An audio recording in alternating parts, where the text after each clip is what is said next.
They said it with a laugh. "It's just a joke, Grandma." As if that made it better.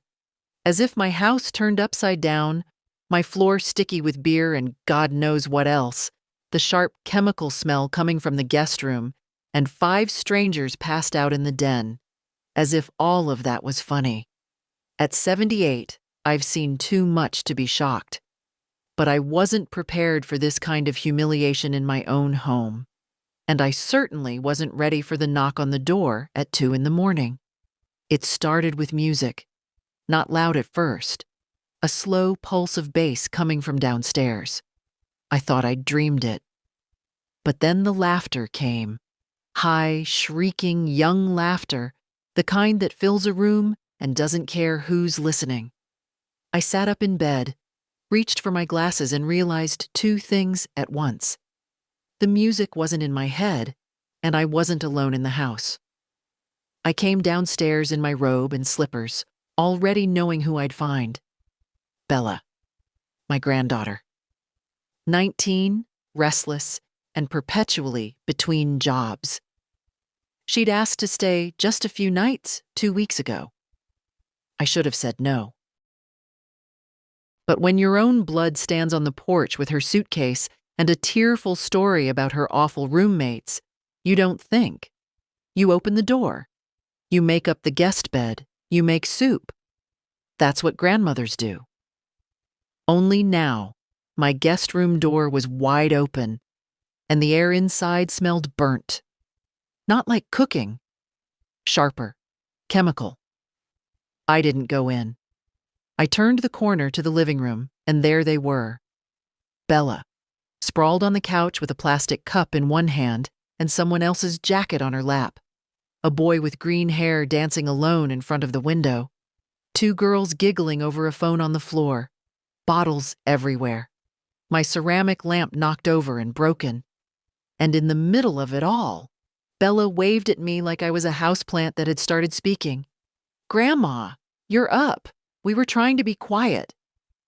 "Turn it off," I said. My voice sounded thin. "Chill," she smiled, standing up and swaying slightly. "It's just a joke, Grandma. We're celebrating." I don't know what made me angrier. The word joke, or the way she said grandma like it meant nothing. I stood there in my own living room, wearing the robe I'd mended 3 times, looking at the chaos and realizing I had no control. None. "This is my home," I said. Bella rolled her eyes. "You told me I could have a few friends over." "A few friends?" I pointed to the kitchen, where someone I didn't recognize was lying on the floor with their shoes off. "You said 2 people. It's past midnight." "That's not illegal." "I didn't say it was. I said it's my house." And that's when the doorbell rang. Not a ding-dong, a heavy, deliberate knock. Once, twice, then again. Everyone froze. Even the music stopped. Bella looked at me, then at the door, her face changing. "I swear, if you called the cops—" "I didn't call anyone," I said. "But maybe someone else did." From the front window, I could see the blue and red reflection flashing against the neighbor's car. Bella cursed and stumbled toward the door. "Don't say anything," she hissed over her shoulder. "Let me handle this." I didn't move. I just watched as she opened the door and tried to smile. "Officers. Hi." I couldn't hear what they said at first, but I saw their faces. One of them was young, barely older than Bella, but he didn't smile back. The other looked older, tired. Both stepped inside. "Whose house is this?" the older officer asked. Bella gestured back at me. "My grandma's." "Can we speak with her?" She hesitated, then turned toward me. "Grandma, they just want to ask you something. Be cool, okay?" I stepped forward, heart thudding. "Ma'am, we've received a noise complaint. Neighbors also mentioned possible illegal substances being used." "Do you know these individuals?" I looked at them, the strangers, the mess, the beer-soaked rug, and Bella, standing there like she expected me to lie for her. "They're my granddaughter's friends," I said. "They weren't invited." Bella's head snapped toward me. "Grandma? She told me she'd have 2 people over. I didn't know about this." The younger officer nodded. "We'll need to ask everyone to leave, and we may need to search the premises if there's cause." Bella's voice went shrill. "You can't just search my grandma's house." "Actually," the older one said, "if we suspect illegal activity, we can. And ma'am," he looked at me kindly, "if you didn't invite them, you're within your rights to ask us to proceed." I should have said no. I should have protected her like always. That's what I'd done when she crashed her car last summer, when she stole money from my purse and swore it was a mistake, when her father, my son, said she was just having a rough year. But I didn't. I looked at the broken lamp, at the stain on the rug, at the strangers in my home. Then I looked at Bella. "You can proceed," I said, and for the first time in a very long time, I didn't feel weak, just cold. And clear. The officers asked everyone to sit down. One of the girls protested, said she had rights, that they couldn't hold her here without a lawyer. The younger officer, Daniels, I think his name was, replied evenly, "No one's under arrest yet, but you're not leaving either." Yet. That word did something to Bella. I saw her shoulders tense, her mouth twist like she was about to cry. But nothing came out. She just sat back on the couch, arms crossed tight across her chest, chewing the inside of her cheek like a kid caught cheating on a test. They took statements one by one, names, ages, whether they lived here. I watched from the hallway, arms folded, not interfering, not helping, just standing. Daniels came over eventually, soft-voiced, not unkind. "Ma'am, you okay to answer a few questions?" I nodded. We sat at the kitchen table. The chairs still smelled faintly of polish. I'd cleaned earlier that day, wiped down every surface, even folded new towels for Bella's bathroom. Like a fool. "Can you tell me how many people your granddaughter invited over?" She said 2. "This isn't the first time she's pushed the line, but this..." I gestured toward the noise still coming from the living room. "I didn't agree to a party. Were you aware of any substances in the house? Alcohol, marijuana, anything else?" I shook my head. "Not until tonight." "Has your granddaughter done this before?" I hesitated. "She stayed here a few times, never like this, but there have been things. Missing money. Broken rules." Daniels jotted something down, nodded once. "You're not in trouble, ma'am. But we may need to bring her in for questioning depending on what we find." My stomach knotted. Even after everything, a part of me still wanted to shield her. Still saw the little girl who used to braid dandelions into my garden gloves, but that part of me was shrinking fast. In the living room, the other officer, Mathis, was opening a black duffel bag they'd found behind the couch. From where I stood, I could see little plastic baggies inside. I didn't ask what it was. I didn't need to. Bella saw it too. "That's not mine," she blurted. "I don't know whose that is." "Ma'am," Mathis said, "this was behind the couch you've been sitting on all evening. I didn't put it there." The girl with the phone, skinny, freckles, maybe 17, spoke up. "I saw her with it earlier." "You lying!" Bella lunged toward her, but Daniels caught her arm. "That's enough," he said firmly. "You're all going to be taken in for statements. If there's nothing to charge, you'll be released." "But I live here," Bella protested, turning toward me. "Grandma, tell them. I live here." "You're staying here," I corrected, voice even. You don't live here. And I didn't give you permission for any of this. The words landed like slaps. She blinked at me. You're really gonna do this to me? I didn't answer. What could I say that I hadn't said 100 times in softer ways? That I was tired? That I couldn't keep covering for her mistakes? That at some point, what you enable becomes what you deserve? They lined up the kids in the entryway, one by one, to take them out. Daniels stayed behind a moment, handed me a card. If you need to make a statement later or follow up on anything, call that number. And, ma'am, he paused, you did the right thing. I nodded. Didn't thank him. Just stood there while the door closed behind them. The silence after they left was the worst part. Not because I missed the noise, God no, but because that silence was filled with every moment I'd let slide. Every, she's just young. Every, she'll grow out of it. Every, she means well. I went upstairs, changed out of my robe, put on an old sweater, and came back down. The living room smelled like sweat and spilled liquor. I opened the windows, took out the trash, threw away the cups, the wrappers, the napkins someone had used to blot lipstick and left on the mantel.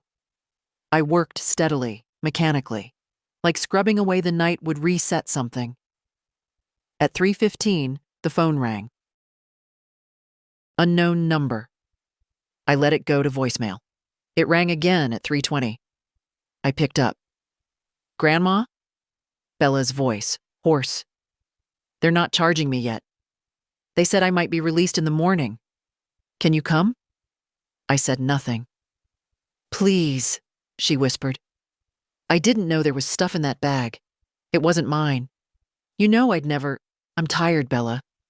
Just come down, talk to them, tell them I'm not. I hung up. 10 minutes later, the phone rang again. I didn't answer. Instead, I went to the drawer by the stairs, the one where I kept envelopes, the one where 2 weeks ago I'd tucked in $100 just in case she needed something. I pulled it out. Still there. I put the envelope on the table, looked at it. Then I tore it in half, and then again, and again, until it was nothing but scraps. At 4:30, the house was clean. Not perfect. The stain on the rug would take more effort, but clean. I made tea, sat at the kitchen table, looked at the quiet hallway. Then I took out my notebook, the one I used to write grocery lists and notes for the garden. And on the first fresh page, I wrote, October 12th. I finally stopped making excuses.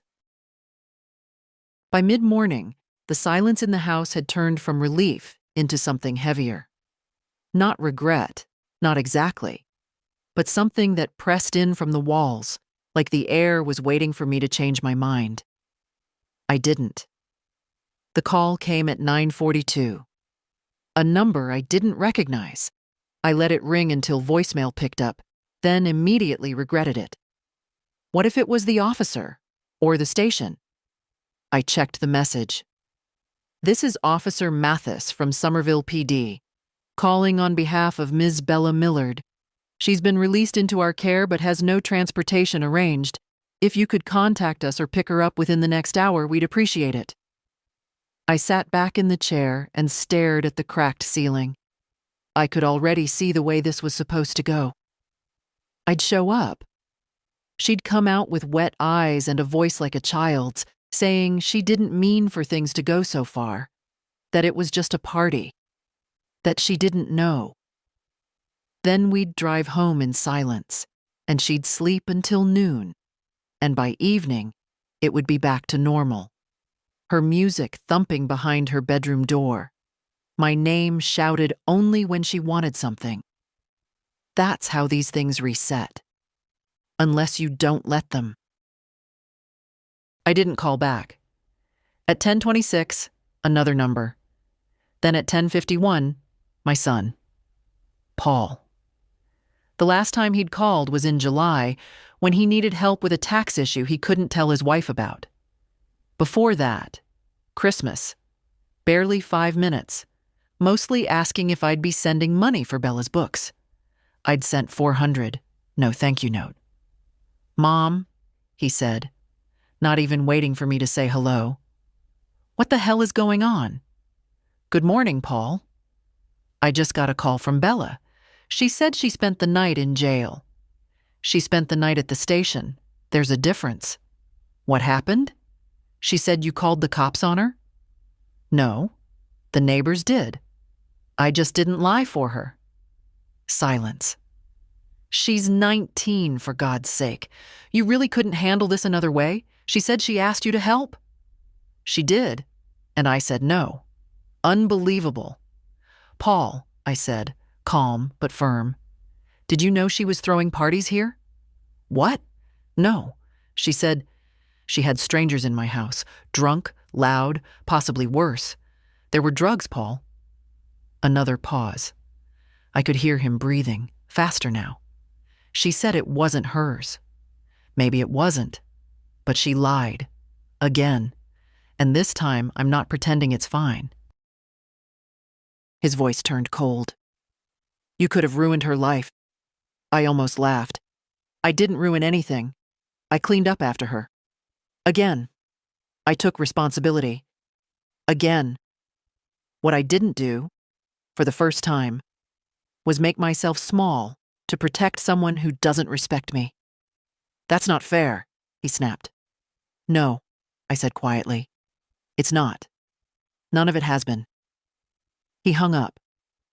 I stood for a long moment, phone still in hand, then placed it back on the receiver. I didn't shake. I didn't cry.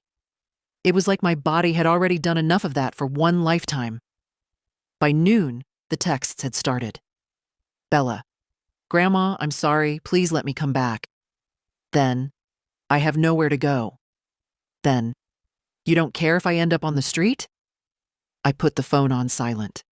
The truth was, I did care. I always had. But caring had become a leash, and every time I'd pulled it tight, to protect, to warn, to love, they'd only learned to pull harder. Until I couldn't breathe. I made a sandwich, half a pear, and ate slowly in the sunroom. No TV, no noise. Just the ticking of the old kitchen clock and the soft sound of birds in the yard. Around 2, I opened the closet by the stairs. It's where I kept old linens, wrapping paper, a dusty vacuum I hadn't used since the new one arrived. But further back, behind a stack of towels, was the little fireproof box where I stored everything important. Documents, bank papers, a copy of my will, a list of who got what. I brought it to the table and opened it.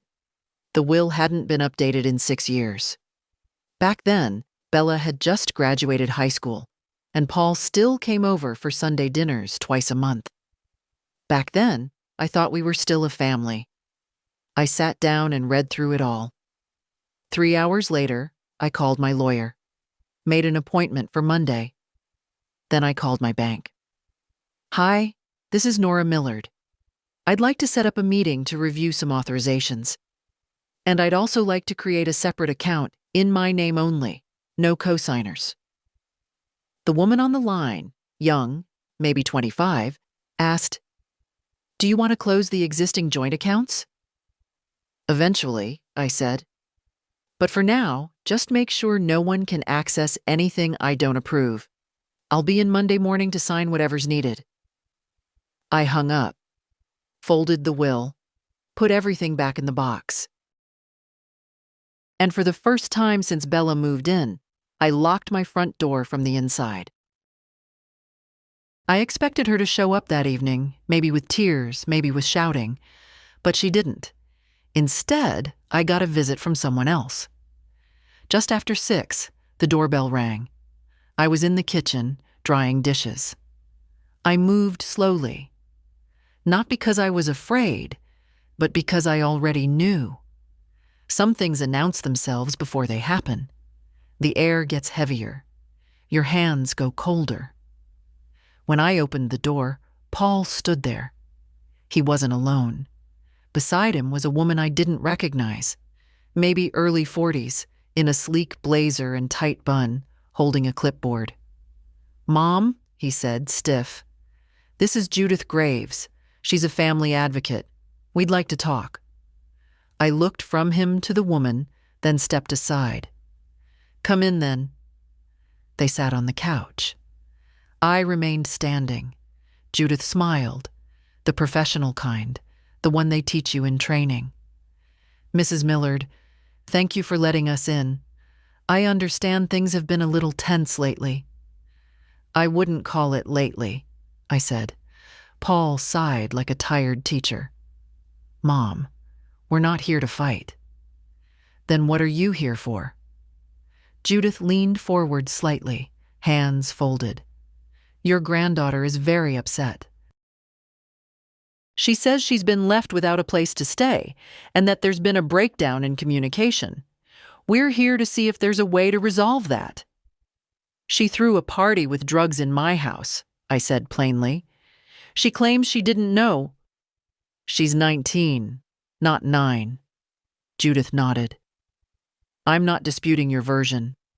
But from Bella's perspective, she felt you overreacted, that you embarrassed her, made her vulnerable to legal trouble." Paul spoke up again. "She could have been charged, Mom. She could have killed someone," I replied, "or lost me this house. Do you understand that?" Paul looked away. Judith made a small note on her clipboard. "I'm not evicting her. This isn't a landlord dispute. But I won't let her come back here right now." "So where is she supposed to go?" "Isn't that your concern?" I asked. "You're her father." He flushed. "I work. I travel. We don't have room." I cut him off. "You had room for all those years when I paid her tuition.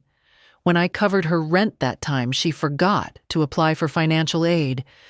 You had room when you needed my help, but not now." Silence. Judith cleared her throat gently. "Mrs. Millard, have you considered a mediated family discussion? Sometimes structured dialogue can help clear the air." "I've spent years structuring the silence. That's how I protected the air." She blinked. Paul stood. "I didn't come here to be insulted." "No," I said. "You came here hoping I'd go soft again, that I'd fold." I walked to the door and opened it. "If Bella wants to write me a letter, a real one, I'll read it. If she wants to take responsibility, not just cry, I'll listen. But this parade of professionals and guilt trips? No more." Judith hesitated, but stood as well. "Thank you for your time." They left. I locked the door behind them, slowly. Then I sat in the armchair by the window and watched the sky change. Later that night, the porch light flicked on. Someone had walked up the path. I stepped to the window quietly, keeping the curtain barely parted. It wasn't Bella. It was that boy. One of the ones from the party. Dark hoodie. Nervous posture. He stood there a moment, then knelt by the porch, as if checking something. I tapped the glass sharply. He flinched. Ran off. When I opened the door, I saw what he'd left. A small black object, partly hidden in the planter. A vape pen. I picked it up with a napkin and placed it in a Ziploc bag. Then I wrote a note. "Officer Daniels, found on porch, 10:37 p.m. Belongs to one of the boys from Saturday." I placed it by the front door. In case they came again, this time I would be ready. The next morning, I walked out to find my porch steps dusted with cigarette ash. They hadn't been there the night before. I sweep those steps every evening, always have. It wasn't wind or weather. Someone had come again, and not to knock. I didn't call the police. Not yet. I took the broom, swept the ash into a dustpan, and dumped it into the outside bin. Then I went back in, locked the door, and made tea. There was a numb rhythm to everything now. Open, close, measure, pour. Like muscle memory was stronger than thought. The call came at 10:02 a.m. Unknown number, again. I picked up. "Hey." Her voice was flat. Not angry, not tearful. Just flat. "So, I guess this is how it is now." "Bella, you know I didn't leave that stuff in your house, right?" "Then who did?" She didn't answer. I waited. "I'm staying with Lenny," she muttered. "It's not ideal." Lenny. A boy I'd seen once. Baggy pants, mean mouth, always chewing something. "Are you safe?" I asked. She scoffed. "What do you care?" I asked a question. "I don't know, Grandma." "Probably not. But that's kind of the point, right? You want me to suffer a little." I closed my eyes. "I want you to feel something real." For once. Silence. "Paul said you're changing your will." "I am." "You're seriously cutting us off?" I didn't answer. She laughed once, bitter. "You know, I thought you were different. I thought you were the one person who'd never give up on me." I leaned on the kitchen counter, the edge pressing into my hip. "I was the one person," I said, "until I realized I wasn't helping you. I was erasing myself so you could keep playing at being a victim." "Whatever," she snapped. "You think this makes you strong? Leaving your own granddaughter on the street?" "You're not on the street. You're with Lenny. You have a phone. You have options. You're 19, Bella, not 9. She hung up. I didn't cry. Not even a little. Instead, I opened my desk drawer. The one where I used to keep birthday cards for her, folded money, saved clippings of things she might care about. I took everything out. Sat at the table. Looked at the stack. The school portrait from 7th grade. A flyer from her high school play. The poem she wrote me in 3rd grade that started with, "You smell like cinnamon." I didn't throw them away. I put them in a box. Taped it closed. Marked it later, because maybe one day she'd come back as someone else. Around noon, a neighbor stopped by. Marlene from 2 doors down. She'd heard some police stuff happened and brought over banana bread like it was 1954. "Everything okay, Nora?" she asked gently. "I suppose that depends on what you mean by okay." Marlene didn't push, just poured us both coffee and sat at the table like she'd been doing it for years. "You always were the steady one," she said. "Even when Derek passed, you didn't blink." I looked at my hands. Maybe I should have blinked more. Maybe I'd have seen things sooner. "You're allowed to be tired," she said. "You're allowed to want peace." I didn't reply. Before she left, she touched my arm. "You did the right thing, Nora. Don't let anyone make you doubt that." That night, I slept with the porch light off, just to see what it felt like. No knocks, no music, no shadows in the yard, only the wind, and me. On Monday morning, I dressed in my gray skirt and navy cardigan, the one with the small pearl buttons. Not because I wanted to look nice, but because I needed to look like a person who meant business.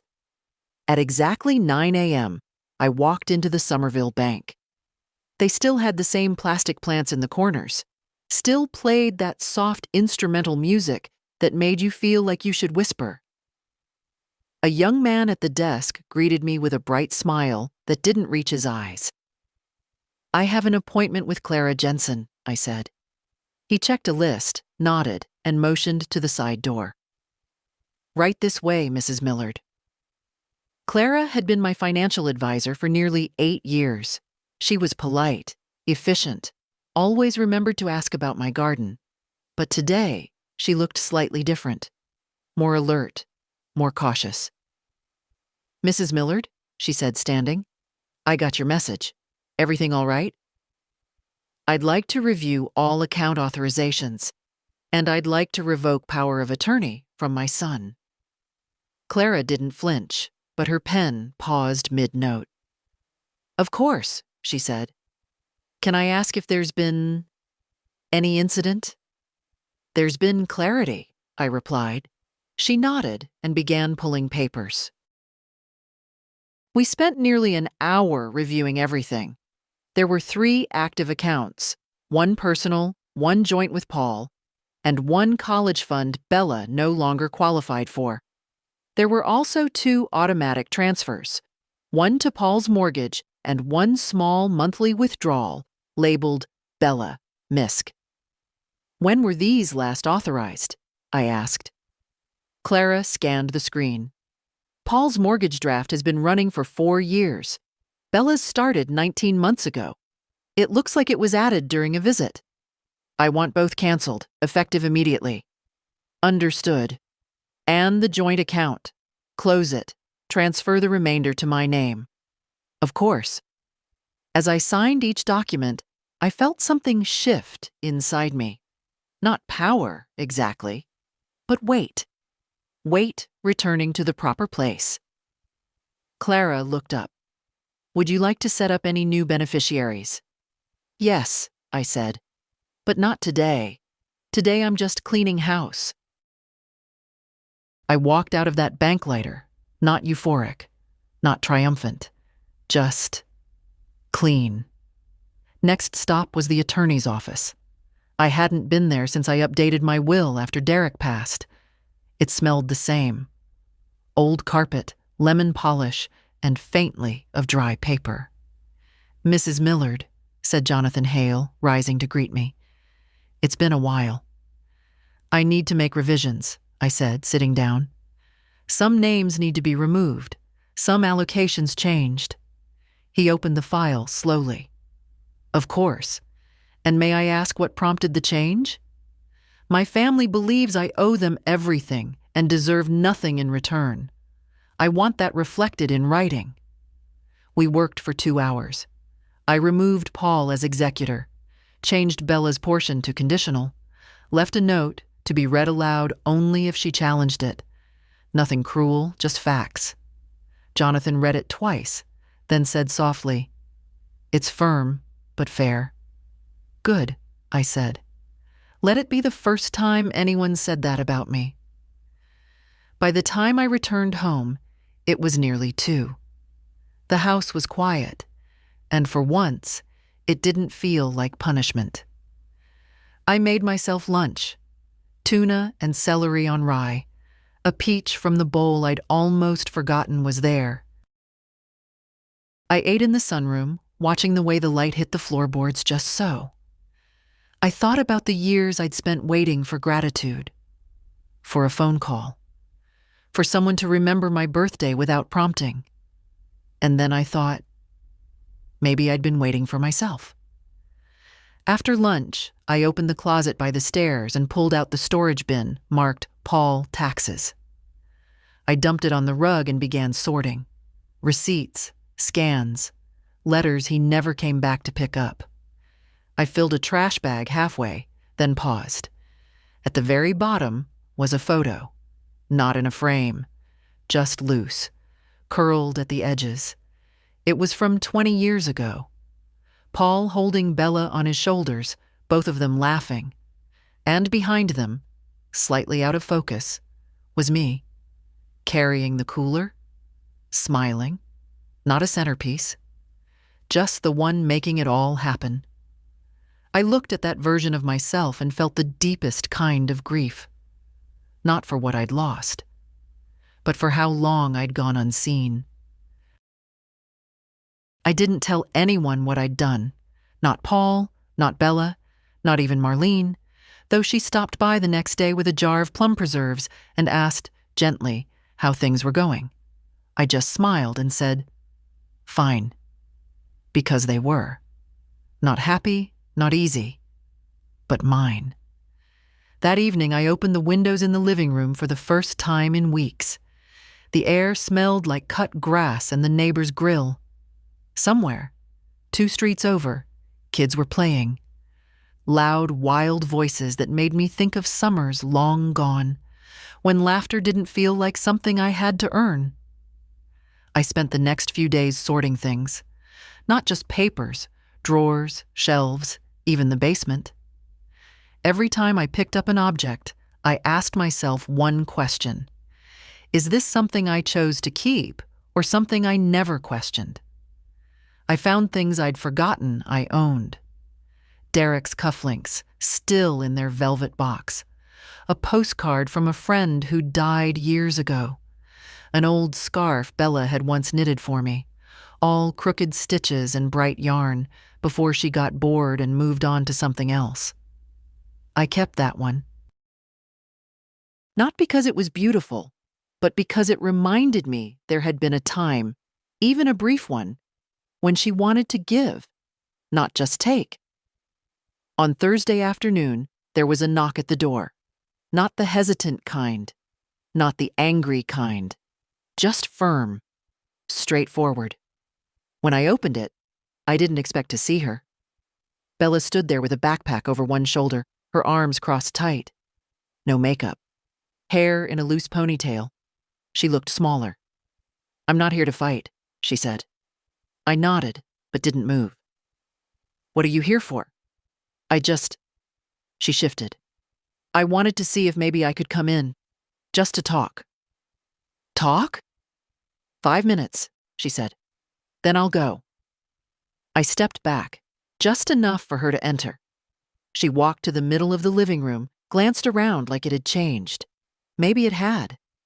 She didn't sit. "I know I messed up," she started. "I know you're mad." "I'm not mad," I said. "I'm done pretending it doesn't matter." She looked at the floor. "I didn't know the stuff was in that bag." "Maybe not. But you knew enough to lie." She didn't argue. "I've been thinking," she said after a pause, "about what you said, about how I act, how I take." I waited. I guess I got used to the idea that you'd always be there, that you'd fix things, that no matter how bad it got, you'd cover for me. "And why did you think that?" She hesitated. "Because you always did." That landed harder than she meant it to. "I'm not proud of it," she said quickly. "But I guess I never thought about what that cost you." "It cost more than money." "I know." Another pause. Longer this time. "I don't expect you to let me back in," she said. "I don't expect anything. I just wanted you to know I'm not staying with Lenny anymore. I'm trying to figure things out." "Where are you staying?" "Friend's place. Her mom knows I'm there. It's okay for now." I nodded. She pulled something from her bag, a small envelope, sealed. "I wrote something, a letter, like you said." I took it, but didn't open it. "I'll go now," she said, stepping back. "Thanks for letting me in." I didn't answer. When the door closed behind her, the silence came back. But it wasn't as heavy. I sat down, held the envelope in my hands for a long time. The paper was soft, slightly smudged on one edge, like she'd carried it around a while before working up the nerve. I didn't open it. Not yet. Instead, I placed it in the drawer by my bed. Some truths can wait one more night. The next morning, I opened the letter. No ceremony. No tea or soft music or sentimental lighting. Just the edge of a fingernail, a clean tear along the fold, and the kitchen table where I'd read bills and recipes and obituaries. It wasn't long, just 3 paragraphs, handwritten in the uneven print Bella used when she was trying to be neat. "Grandma, I don't know what to say to fix this. I don't think anything I write will be enough. But I want you to know I've thought about what happened. Really thought about it. You didn't deserve what I did. You didn't deserve the way I treated you. You were the only person who kept showing up, and I acted like that meant you always would. I see now that you shouldn't have had to. I'm sorry. I'm trying to change. I don't expect you to believe that yet. I just hope that maybe one day you'll want to talk again. If not, I understand. That was it. No excuses. No drama. No lists of reasons. Just what happened and what didn't, and maybe what could. I folded the letter carefully and placed it back in the envelope. Did it change everything? No. But it was the first thing she'd done without asking for something in return. And that mattered more than I thought it would. Later that day, I walked to the post office. The air was cooler than usual, sharp and dry, the kind of air that makes your joints complain. But I went anyway. I mailed 2 letters, one to Jonathan, my lawyer, confirming the revisions were final, and another to a local program I'd read about. Something for young women who'd aged out of foster care and were learning to live on their own. I'd decided to donate part of my estate there. It wasn't charity. It was a correction. That evening, I sat in the living room and looked around. The space felt different now, not just because it was cleaner, quieter, though it was, but because it no longer felt like I was waiting for someone to come ruin it again. It belonged to me. At dusk, the doorbell rang. I felt a flash of dread, old instincts. But when I opened the door, it wasn't Bella. It was Officer Daniels. He looked tired, like most people who work in real life do, but kind. "Evening, ma'am," he said. "I hope I'm not disturbing." "Not at all," I said, stepping aside. "Is there news?" He smiled faintly. "No, nothing urgent. Just following up. We've closed the file on the incident from earlier this month. No charges will be filed, but I wanted to let you know personally. Thank you. I also wanted to return this," he added, handing me the Ziploc bag with the vape pen I'd turned in. "Technically, we can't hold it without a name attached. We can dispose of it for you if you'd prefer." "Yes, please." He nodded, slipping it into his coat, then paused. "I see a lot of families fall apart over things like this. Some never come back from it. Others, they figure out how to move differently. Not the same, but not broken either." I didn't reply. He looked at me a moment longer, then tipped his hat. "You take care, Mrs. Millard." When he was gone, I closed the door and leaned against it. Not broken, just different. The next morning, I went out early. The grocery store was half empty, and the woman at the register smiled when she saw me.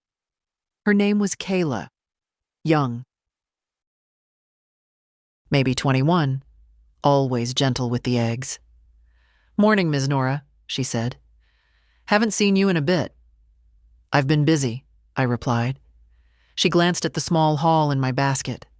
Apples, oatmeal, 1 frozen pie crust. "Company coming?" "No," I said. "Just me. I've decided to start cooking for one like it matters." She smiled.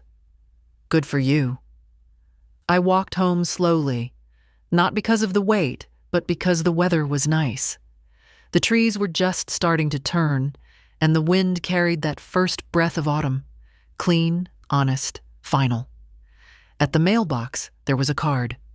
Plain white envelope. Handwritten. No stamp. I opened it right there, on the sidewalk. Inside was a small note. "I hope one day you'll let me cook for you. Love, B." I folded it, tucked it into my coat pocket, and stood there a moment, listening to the wind in the leaves. It was enough. Not everything, but enough for now. The dress didn't fit the way it used to. It hung a little looser in the shoulders, a little longer at the sleeves.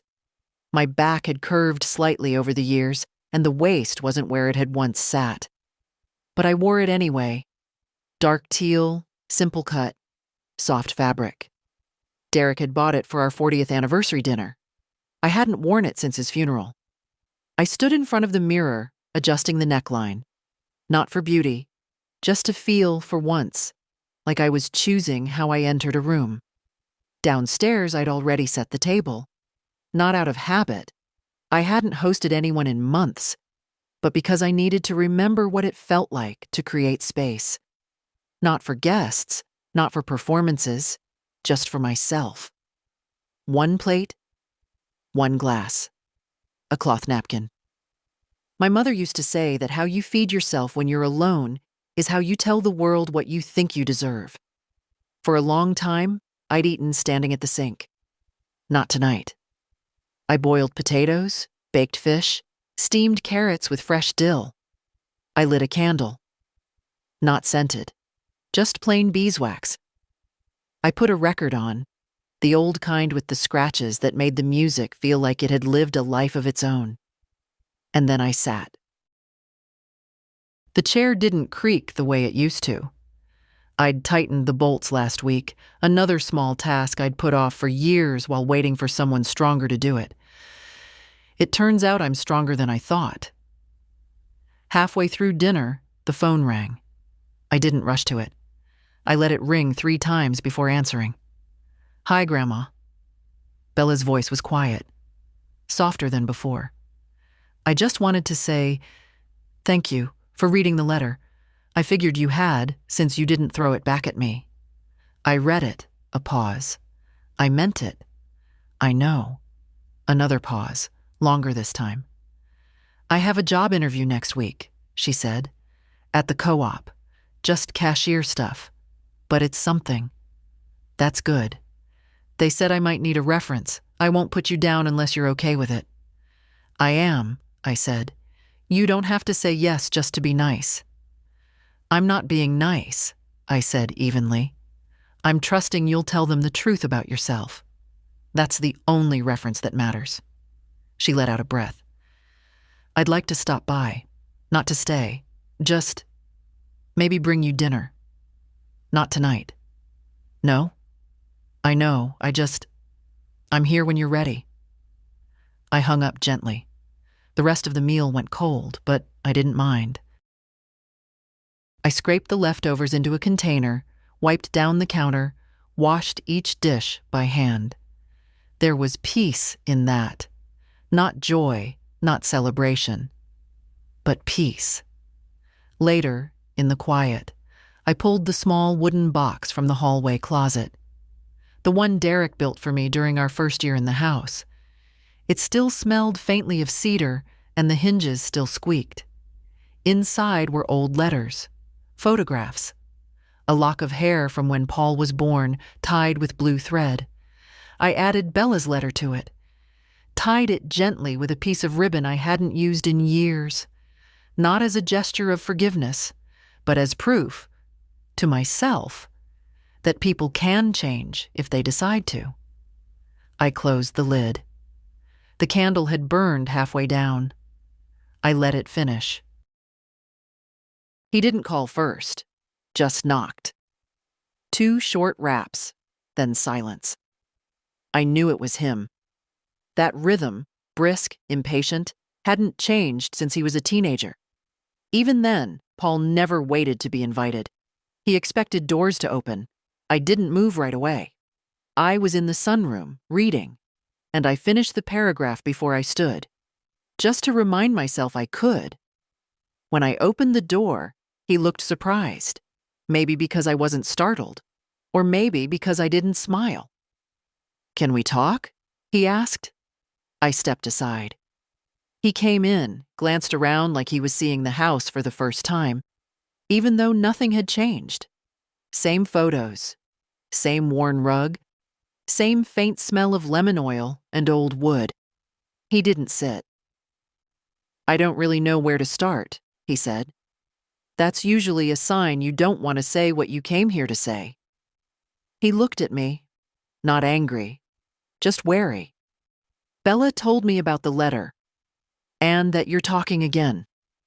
"We're not talking," I said. "She wrote. I read." He nodded slowly. "She's trying. You know that, right?" "I believe she's trying. For the first time, I actually believe it. He exhaled. Good. That means something. Did you come here to speak for her? No. I came for me. I waited. He shifted his weight, put his hands in his jacket pockets, took them out again. Mom, I'm not proud of how I handled everything. I didn't know what Bella was doing here. I didn't know it had gotten that bad. You didn't ask. I was busy. So was I. For 40 years. His jaw tightened. This isn't about old grudges. It's not a grudge, I said calmly. It's a pattern. He looked at me for a long moment. You really changed your will? Yes. And the accounts? Yes. And that's final? It's already done. He sat down, finally. Hard, like the weight of it had only now reached his legs. You know, he said, quieter, I always assumed I'd take care of things when you got older. You mean when I got quiet? When I stopped resisting? I mean when you needed help. I've needed help, Paul. You just didn't recognize it because I didn't make noise. Silence. I never thought of you as weak, he said, but I guess I thought you'd always be available, and now I'm not. No, now you're something else. He didn't say what, and I didn't ask. He stood again, slowly. I don't want to fight with you. Neither do I. But I also don't want to pretend like we're strangers. I looked at him carefully. We're not strangers. Strangers don't hurt each other with such precision. That landed. He nodded once, then turned toward the door. But before he opened it, he paused. You know, he said without looking at me, I've been thinking about that night. The party. The mess. All of it. I said nothing. I keep wondering if I would have handled it any better at 19, and I'm not sure I would have. I was 19 when I had you, I said. He turned back. His face was tired. I know, he said. That was the first honest thing he'd said since he arrived. He left without asking for anything. Not money, not favors, not forgiveness. Just walked out like a man realizing finally that the bank was closed. I didn't cry after he left. I didn't feel triumphant either, just still. The house settled around me like a coat I'd sewn myself. Worn, but fully mine. I didn't plan to speak. Not really. I'd been called to the community board meeting as a concerned resident. Nothing more. A formal way of saying, come tell us what you saw, what you think, then go home and be quiet again. They were reviewing the growing complaints about youth parties, neighborhood disturbances, multi-generational stress factors, as one councilman called it, like we were weather systems colliding instead of people who used to eat at the same table. When my name was called, I stood. Walked to the small podium, adjusted the mic only because it was too low. I could have read from a note. I could have made it simple. But I didn't. I'm not here to talk about noise, I said, or litter, or broken bottles in the street. I'm here to talk about something harder to name. The room was quiet. Faces neutral. One woman folded her hands tighter in her lap. I want to talk about what happens when people stop seeing the person right in front of them, when they assume someone older is just a background figure, soft furniture, a locked door they can pass through when it suits them. A man on the end of the row shifted in his seat. I raised a son, I continued. I helped raise a granddaughter. I gave them food, money, shelter. I gave them silence when I should have spoken.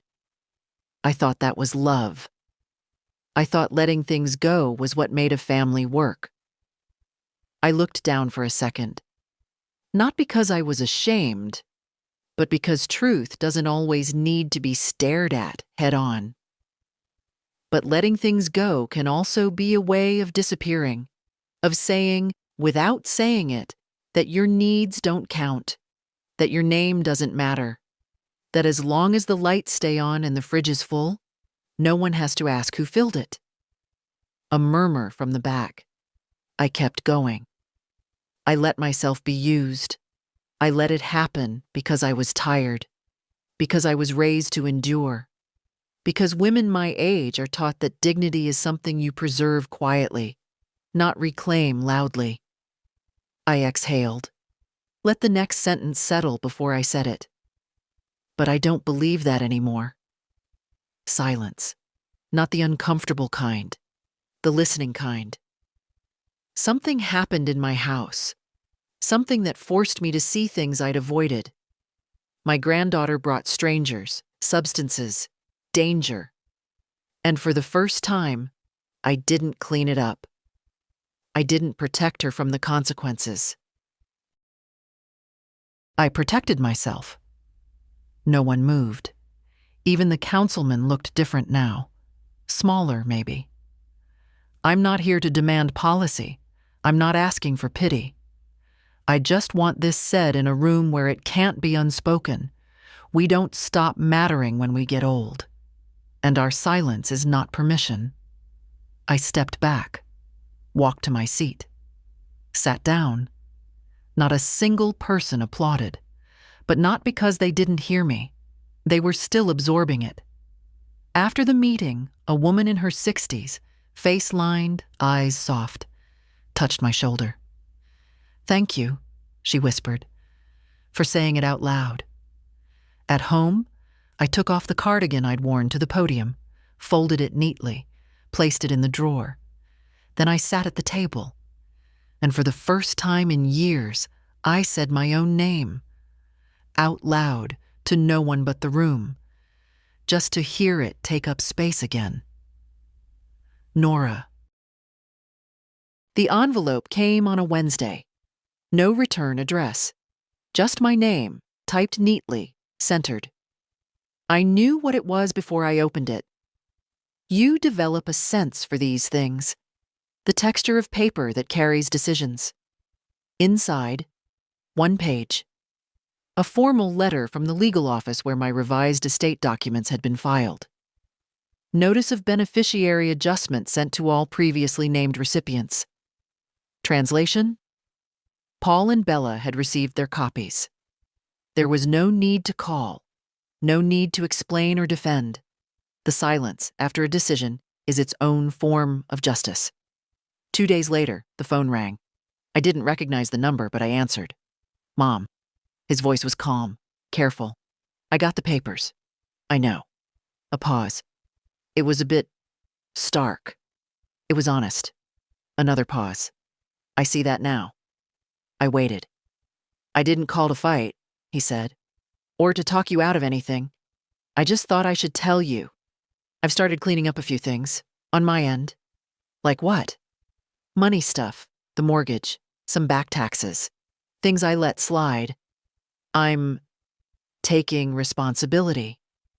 The words landed quietly, not dramatic, not performative, but different. Good, I said. It's time. I don't expect anything from you. I know. But I'd still like to visit sometime, just to sit. No expectations. Maybe, I said. Not yet. He accepted that. That was the real shift, not in what he said, but in how he accepted my no. After we hung up, I didn't feel triumphant, just steady, like a door had been closed without slamming. That weekend, I received a handwritten card in the mail. Bella's writing, messier this time. No envelope, just folded over, taped shut. Inside, got the notice. I understand. I really do. I just want you to know I'm not mad. I would have been a year ago, but I get it now. I wasn't safe to trust. I want to be again. She'd included a note from her new manager, thanking her for being on time, reliable, and helpful with difficult customers. I placed the note in my drawer. I didn't respond. Not yet. But I kept it. Because sometimes people show who they are becoming in the quiet. That Monday, I had another visit. Not from family, not from the police. From a young woman named Olivia. Short hair, canvas tote, clipboard under one arm. She'd seen my name on the donor file for the transitional housing program. Wanted to thank me in person. "I know it was anonymous," she said, "but I figured it out." "You're welcome," I said. She smiled. "It makes a real difference. These girls, they don't have anyone. Not a single person, just staff. And if they mess up, that's it." "I know the feeling," I said. Olivia stayed for tea. Told me about her work, the women she helped, the moments that reminded her why it mattered. As she was leaving, she paused at the door. "Can I ask what made you do it?" "Do what?" "Give. Quietly. Generously." I thought for a moment. "Because someone has to show them the consequences don't have to be cruel," I said. "They can just be true." She nodded. "That's a kind of mercy, too." After she left, I walked to the garden. The hydrangeas had gone dry. I clipped the dead blooms, left the rest. Some things you cut back not to end them, but to help them grow differently next season. This was never about punishment. It was about not disappearing. Autumn settled in like an old friend, slow, familiar, a little rough around the edges. The leaves turned quickly that year. The maple outside the sunroom burned red almost overnight, like it had been waiting for permission. I watched it each morning with my coffee, grateful for how steady something could be just by changing honestly. Inside the house, I began noticing how much space there really was. Not the square footage, the quiet. There were no more doors slamming upstairs. No music bleeding through the walls. No backpacks tossed in the hallway. No wet towels left in the guest bathroom. No smells I couldn't identify. I'd stopped checking the locks twice at night. I no longer walked on eggshells in my own kitchen, wondering if asking for something as simple as silence would make me seem difficult. This wasn't loneliness. It was clarity. I started doing things for the first time, though they weren't new. I rearranged the books in the living room, not alphabetically, but by feeling. I planted garlic in the side garden. I started walking to the bakery on Wednesdays, where the woman behind the counter had begun to remember my name. Once I saw Bella there. She didn't see me. She was outside, across the street, sweeping the sidewalk in front of the co-op. Her hair was pulled back, and she wore one of those canvas aprons with her name on a tag that looked laminated. She paused to let someone with a stroller pass, stepped back politely. That was new. I didn't wave. I didn't cross over. But I stood for a moment and watched her finish the sweep, straighten the stack of crates by the door, and head back inside. Then I turned and walked home. That evening, I pulled out the recipe tin I hadn't opened in years, not the one I kept for show, with the cards everyone expects: pies, stews, casseroles. The real one. The tin tucked behind the flour canister, with the handwritten notes, the corrections in red pen, the little slips of paper folded in 4. Inside it, I found my mother's coffee cake recipe, the one she made only when someone had come through something. A loss, a birth, a long-awaited apology. I baked it that night, not for anyone, just because I had come through something too. While it cooled, I opened the small wooden box again. I didn't take anything out, just touched the ribbon holding Bella's letter in place.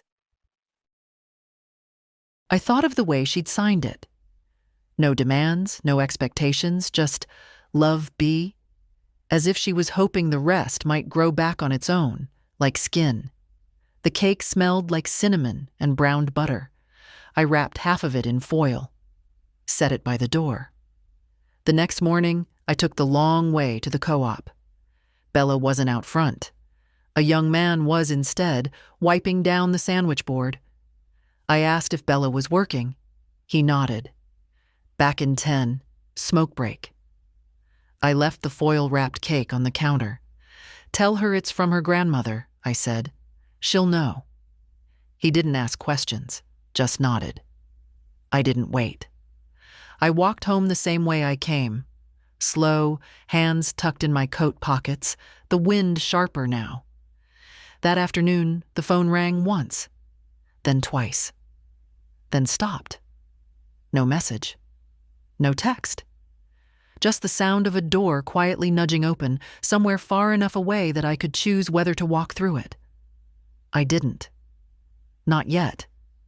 But I didn't close it either. The cake tin came back the next day. Wrapped neatly, wiped clean, no note. Just left on the porch bench like a quiet reply.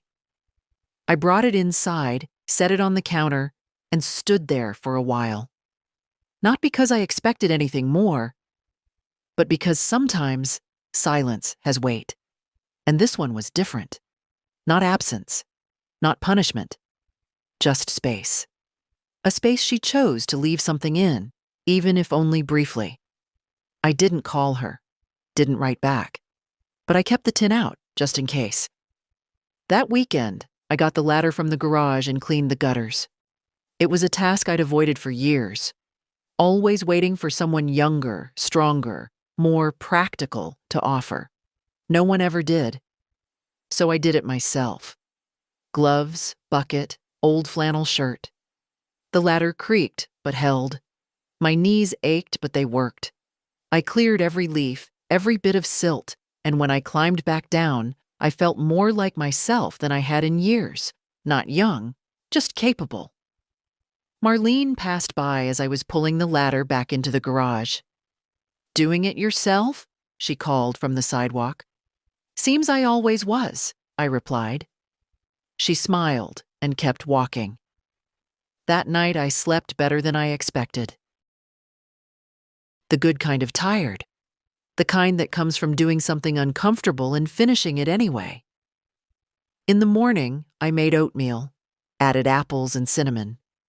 Sat in the sunroom with my bowl and watched the bare trees shift in the wind. No leaves left, just shape. Bones. The truth of a thing when everything extra is gone. The doorbell rang just after noon. I didn't rush. I never do now. When I opened it, she was standing there. Bella. No backpack, no coat. Just a sweater with sleeves too long and her hands tucked in. Her hair was down, not styled, not careless. Just her. "Hi," she said. "Hi." She hesitated. "I don't want to stay long."